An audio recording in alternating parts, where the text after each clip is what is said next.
আরে chilli chicken বানানো যে বন্ধুরা এতটা সহজ, বাড়িতে না বানালে তোমরা বিশ্বাস করবে না, খুব সহজ। আর যেহেতু একবার যদি বানাও প্রতিদিন বাড়িতে বানাতে ইচ্ছা করবে। আর যেহেতু আমার হাজব্যান্ডের জন্মদিন ছিল, তাই জন্মদিন উপলক্ষে বাড়ির সবাইকে আমি বানিয়ে খাওয়ালাম ফ্রাইড রাইস এবং চিলি চিকেন। চলো সেই রেসিপিটা আজকে তোমাদের সাথে শেয়ার করবো। Hey guys, welcome back to my new blog video Arpita blog. চলো আজকে চলে এলাম আবার একটা নতুন ব্লগ ভিডিও নিয়ে। হ্যাঁ, আজকে হচ্ছে আমার হাজব্যান্ডের জন্মদিন, তাই সকাল থেকে তোড়জোড় শুরু হয়ে গেছে আমাদের রান্নার। এই দেখো আজকের কি মেনু হবে সেগুলো তোমাদের দেখাবো। দুপুরে আলাদা মেনু এবং রাত্রে কিন্তু থাকবে একদম সম্পূর্ণ আলাদা মেনু। চলো সেগুলো পুরো ভিডিওটা তোমরা দেখতে থাকো, আশা করছি অনেক ভালো লাগবে। অবশ্যই কিন্তু লাইক, কমেন্ট, শেয়ার এবং সাবস্ক্রাইব করতে বলো না। তো দেখো মায়ের পায়েস রান্না করা হয়ে গেছে, আর দেখতে কি সুন্দর লাগছে, আর সেন্টটাও কিন্তু খুব সুন্দর বেরোচ্ছে। যেহেতু প্রথম পায়েসটা করলে যার জন্মদিন তার উপলক্ষে পায়েসটা তুলে রাখতে হয়, নুন ছাড়া যে পায়েস সেটা।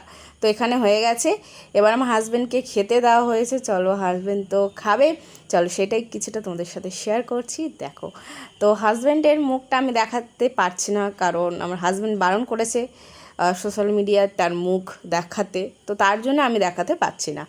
তো আজকে যার জন্মদিন সবাই অবশ্যই আশীর্বাদ করো যাতে সে ভালো থাকে, সুস্থ থাকে। এবার হচ্ছে দেখো দুপুরে কী রান্না করেছিলাম। 5 রকম ভাজাভুজি ছিল, লাল শাক ভাজা, আলু ভাজা, কুমড়ো ভাজা, পটল ভাজা, ঢ্যাঁড়স ভাজা, আর ছিল মসুর ডাল, আর পরে ছিল পমফ্রেট মাছের হচ্ছে ঝাল। আর ভাতটাকে খুব সুন্দরভাবে দেখো মাটির পাত্রে আমি সাজিয়ে দিয়েছি, দেখতে কিন্তু অসাধারণ লাগছিল। তারপরে এবারে কিন্তু এবার বাবাও চলে এসেছে স্নান টান করে, এবার আমরা সবাই খেতে বসবো। দেখো বড়দির কত সুন্দর করে সাজিয়ে দিয়েছি, আর আমার শাশুড়ির পাত্রা দেখো, আমরা দুইজনে একদম থালার ভিতরে সব নিয়ে নিয়েছি। এপারেও সেম একই, সবার জন্য একই রান্না করেছিলাম দুপুরে, কারণ একসাথে খাবারটা করলে না অনেক সময় না খাওয়া যায় না, ওই জন্য ভাবলাম দুপুরে অন্যরকম মেনু থাক, রাত্রে অন্যরকম মেনু থাক, সব থেকে বেটার হবে। তো চলো এখন আমি খেয়ে নিই, বেশি বকবো না, আর খেয়ে একটু রেস্ট নিই, তারপর তোমাদের সাথে আবার দেখা হচ্ছে বন্ধুরা। চলো সবাইকে গুড ইভিনিং। দেখো একটু রেস্ট নিয়েছি, নিয়ে এবার চলো রাত্রের খাবারটা রেডি করব। রাত্রে কি মেনু হবে সেটা হচ্ছে, আজকে রাত্রে মেনু হবে ফ্রাইড রাইস আর চিলি চিকেন। আজকে তোমাদের সাথে আমি চিলি চিকেনের রেসিপিটাই শেয়ার করব। চলো বেশি না বকে ভিডিওটা শুরু করি। আবার সন্ধ্যে দেওয়া তো হয়ে গিয়েছে, চলো কি বের করব, সবজিগুলো বের করে নেওয়া যাক। এবার ফ্রিজ থেকে আমরা এখানে ক্যাপসিকাম, গাজর, বিন করা এগুলো বাবা যদি সকালবেলা বাজার করে এনে দিয়েছিল সেগুলো বের করে নিলাম। এবার চলো প্রথমে আমরা চিকেনটাকে ম্যারিনেট করে রাখবো। তো এখানে আমি 750 চিকেন নিয়ে নিচ্ছি হাড়সহ, তোমরা এখানে চিকেন নিয়ে নিতে পারো। তো প্রথমে আমি এখানে দিয়ে দিচ্ছি সস, যেটা হচ্ছে তোমার চিলি সস গ্রিনটা, সেটা দিয়ে দিয়েছি 2 চামচ। সয়া সস দিয়ে দিচ্ছি এখানটায় 1.5 চামচ বন্ধু, যেহেতু আমার পরিমাণটা বেশি। আর এখানে টমেটো পেস্টটা দেবো, মানে টমেটোর যে সস সেটা এখানে দেবো 1.5 থেকে 2 চামচ। আর পরে যদি আমার মনে হয় লাগবে তাহলে দিয়ে দেবো। আর এখানে দিয়ে দেবো 1 চামচ হচ্ছে গোলমরিচগুলো গুঁড়ো, 1 চামচ গরম মশলার গুঁড়ো, আর 1/2 চামচ একটু কম দিয়ে দেবো এখানে কাশ্মীরি লঙ্কার গুঁড়ো দিয়ে, এবার এতে দিয়ে দেবো আদা রসুনের পেস্ট 2 চামচ, আর দিয়ে দেবো স্বাদ অনুযায়ী লবণ দিয়ে এটাকে ভালো করে কিন্তু আমরা হাতের সাহায্যে ম্যারিনেট করে নেব। তোমরা যদি মনে করো চামচ কিংবা হাতার সাহায্যে করে নিতে পারো। এবার এখানে দিয়ে দিচ্ছি 2 চামচ ময়দাটা দিলে একটু হালকা নরম সফট একটা ভাব থাকবে, কিন্তু বেশি ময়দা দেওয়া যাবে না। আর দিয়ে দেবো এখানে 4 চামচ কর্নফ্লাওয়ার, যেহেতু আমার এখানে চিকেনের পরিমাণটা বেশি।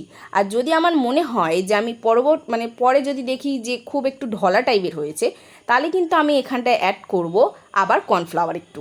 আর এখানে দিয়ে দেবো একটা গোটা ডিম, দিয়ে উপর থেকে একটু সাদা তেল ছড়িয়ে দেবো, দিয়ে ভালো করে এটা ম্যারিনেট করে নেবো। আর হ্যাঁ, তোমাদেরকে বলে রাখি আরেকটা জিনিস, যেটা হচ্ছে এখানটায় কিন্তু তোমরা ভিনিগারের বদলে এখানে লেবুর রস ব্যবহার করতে পারো, যেটা আমি প্রথমে দিতে ভুলে গিয়েছিলাম। তোমরা শেষেও দিয়ে দেবে, অসুবিধা নেই, এটা প্রথমে দিলেই ভালো হবে।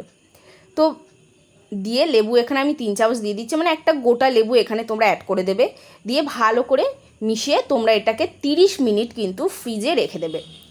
30 মিনিট পর আমি তোমাদেরকে দেখাচ্ছি বন্ধুরা। চলো 30 মিনিট পর তোমাদের সাথে আবার দেখা হচ্ছে।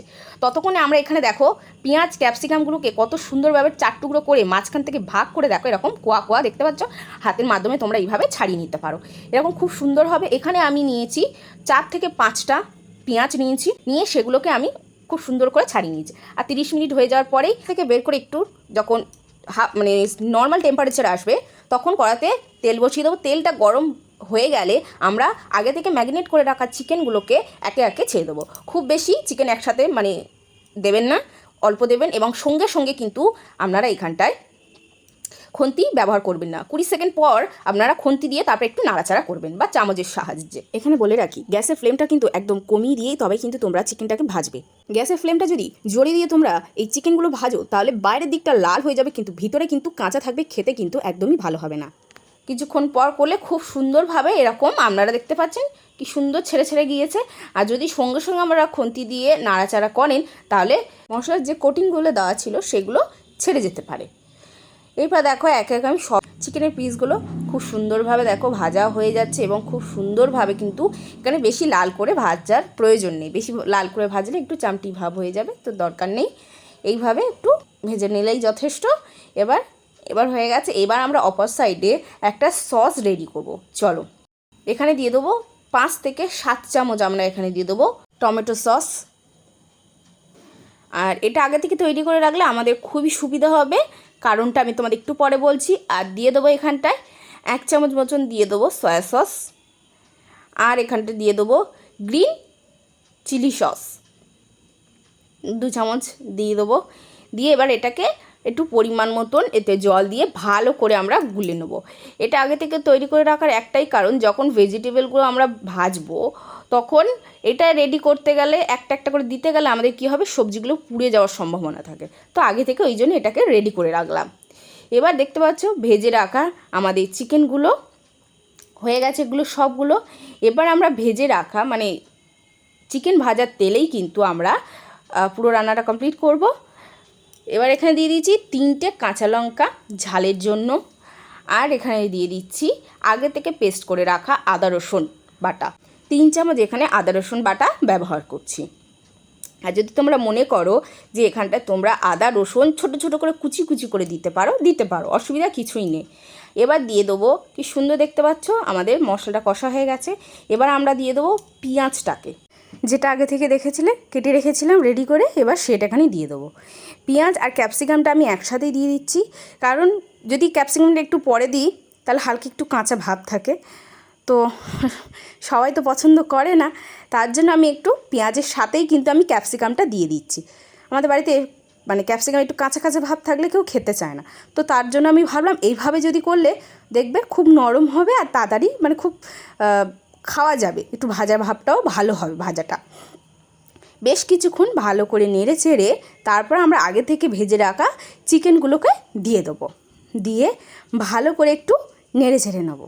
এখানে 1 চামচ চিনি অ্যাড করব, যার জন্য টেস্টটা কিন্তু খুব সুন্দর আসবে নেড়ে চেড়ে নেওয়ার পরে। আর এখানে দিয়ে দেবো গরম মশলার গুঁড়ো 1 চামচ দিয়ে এটাকে ভালো করে একটু আমি নেড়ে চেড়ে নেব। ভালো করে নেড়ে চেড়ে নেওয়ার পরে আমরা এখানে আবার অ্যাড করব পরিমাণ মতন লবণ। লবণ দিয়ে তারপর আগে থেকে যে সসটা আমরা রেডি করেছিলাম অবশ্যই সেই সসটা দিয়ে দেবো। আর গ্যাসের ফ্লেমটা অবশ্যই একটু কমিয়ে রাখবেন। সসটা দিয়ে এবার ভালো করে কিন্তু এটাকে একটু নেড়ে চেড়ে আমাদের নিতে হবে। চলো ভালো করে নেড়ে চেড়ে নেওয়া যাক। ভালো করে নেড়ে চেড়ে নেওয়ার পরে আমরা এখানটা অ্যাড করছি আবার একটু কাশ্মীরি লঙ্কার গুঁড়ো, এখানে দিয়ে দিচ্ছি 1.5 চামচ মতন, দিয়ে একটু নেড়ে চেড়ে নেবো। নিলে এটা একটা সুন্দর কালার আসার জন্য এটা দেওয়া, চিলি চিকেনে যে একটা কালার আসে ন্যাচারাল, সেই কালারটাই আমি এখানে অ্যাড করছি। তোমরা যদি মনে করো নাও দিতে পারো। ভালো করে নেড়ে চেড়ে নেওয়ার পরে এখানে আমরা অ্যাড করছি জল। তোমরা এখানে গরম জলটা যদি অ্যাড করো খুব ভালো হবে, ঠান্ডা জল দেওয়ার থেকে একটু নরম মানে গরম জল যদি এতে দাও কিন্তু খুবই ভালো হবে। দিয়ে একটু আমি হালকা করে নেড়ে চেড়ে নিয়ে এবার এটাকে আমি ফুটতে দেবো কিছুক্ষণের জন্য। তো কিছুক্ষণ পরে এরকম ফুটে উঠবে, ফুটে গেলেই তোমরা কিন্তু আগে থেকে 2 চামচ কর্নফ্লাওয়ার গুলে রাখবে। এই কর্নফ্লাওয়ারটা দেওয়ার কারণ হচ্ছে আমাদের এই গ্রেভিটা খুব সুন্দর হবে, মানে ঘন ভাবটা হয়ে যাবে, দেখো গ্রেভিটা কি সুন্দর ঘন হয়ে যাবে। চিলি চিকেনের যেটা যেই ঘন ভাবটা কীভাবে হয় আমরা ভাবি, সেটা হচ্ছে কর্নফ্লাওয়ার দিলেই তোমরা এরকম একটা কি সুন্দর দেখবে থিকনেস খুব সুন্দর হবে। চলো এবার এটাকে আমরা আর কিছুক্ষণের জন্য রেখে দেবো, দিয়ে লাবিয়ে নেবো। দেখো লাবিয়ে নিয়েছি, নিয়ে উপর থেকে হালকা করে একটু ধনেপাতা ছড়িয়ে দিয়েই পরিবেশন করলেই ব্যাস আমাদের রেডি আজকের চিলি চিকেন। ওহ, চিলি চিকেনটা দেখে খুব লোভনীয় লাগছে, তাই না? দেখলেই জিভে জল চলে আসছে। এই দেখো কত সুন্দর কালারটা এসেছে, দেখো ওটা যে দূর থেকে ওরকম লাগছে, এটা দেখো কত সুন্দর কালারটা এসেছে। দেখো আমার তো দেখেই জিভে জল চলে আসছে, কিছু বলার নেই বন্ধুরা। এই সহজ রেসিপি বাড়িতে অবশ্যই বানিও। তো তোমরা দেখে নিলে কিভাবে চিলি চিকেনটা করতে হবে, দারুণ সহজ কিন্তু একবার যদি বাড়িতে বানাও তো প্রতিদিন বানাতে ইচ্ছা করবে। চলো এবার খাওয়ার সময় তোমাদের সাথে দেখা হচ্ছে আর চিলি চিকেনটা কেমন হয়েছে। আর তার সাথে তো ফ্রায়েড রাইস আছেই। ফ্রায়েড রাইসের রেসিপিটা আমি অবশ্যই আমার ডেসক্রিপশানে দিয়ে দেবো, তোমরা ওখান থেকে গিয়ে দেখে নেবে। একদম ঝরঝরে অনুষ্ঠান বাড়ির মতন কিন্তু ফ্রায়েড রাইসটা হয়েছে। আর কি লোভনীয় লাগছে দেখো বন্ধুরা ফ্রায়েড রাইসের উপরেরটা, ফ্রায়েড রাইস আর তার সাথে চিলি চিকেনের কম্বিনেশনটা জাস্ট জমে যাবে। আজকে আমার বরের উপলক্ষে, মানে বরের জন্মদিন উপলক্ষে বাড়িতে ছোট্টখাটো পার্টি করে এরকম কিন্তু তোমরা অবশ্যই করতে পারো। এই দেখো মানে খুব ভালো হয়েছিল, সবাই তো খুবই প্রশংসা করছিল। তো সবার খাওয়া হয়ে যাওয়ার পরে তারপর আমি, মা, জেঠিমা তিনজনে বসে খেতে বসে গেছিলাম। চল এবার খাওয়াটা তো শুরু করা যাক। দেখো ফ্রায়েড রাইসটা কত সুন্দর আর ঝরঝর হয়েছে দেখেছো, আর চিকেনটা দেখো খুব সুন্দর সফট এবং নরম হয়েছে, গালে দিলে এতটা ভালো লাগবে বলার মতো না। চলো এখন খাওয়া যাক, বেশি না বকে। দেখে জাস্ট আমি আর মানে কি বলবো, খাবারটা সামনে ফেলে রাখতে পারছি না। খাবারটা আজকে যা হয়েছে না, একদম দারুণের দারুণ বলতে পারো। আর এত সুন্দর খেতে হয়েছে, তোমরা অবশ্যই বাড়িতে ট্রাই করে দেখো বন্ধুরা। চলো এখন খাওয়া দাওয়াটা শেষ করি, তোমাদের সাথে আবার দেখা হচ্ছে।